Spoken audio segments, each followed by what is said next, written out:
Ang tunay nating goal sa buhay dito sa daigdig na ito ay yung makasama natin ang Panginoon doon sa buhay na walang hanggan, dahil ang buhay natin dito ay maiksi lamang. Hindi natin alam kung hanggang saan ang ating oras. Ngayon pa lamang ipagkatiwala natin ito ng buong puso. Ang pangako ng Panginoon sa atin sa kanyang mga salita, isasama niya tayo doon sa paraiso. Kaya lang hindi lahat. Yun lamang buong pusong nagtitiwala sa Kanya. At habang hinihintay natin ang dakilang araw na ito, una, ang makasama natin ang Panginoon, ihandog naman natin ang ating buhay sa Diyos.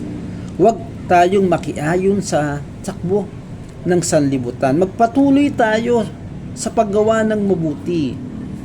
Kahit may mga taong hindi nila ito nauunawaan, may mga taong hahadlang, patuloy pa rin tayong gumawa ng kabutihan sa ating kapwa at maging pagpapala tayo sa iba. Kung paano tayong pinagpala ng Panginoon, maging pagpapala tayo sa buhay ng iba.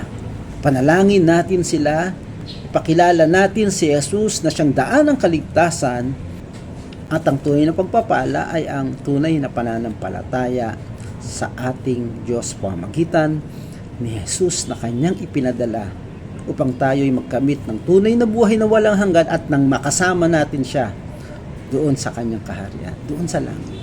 Purihin ang Diyos and God bless us all.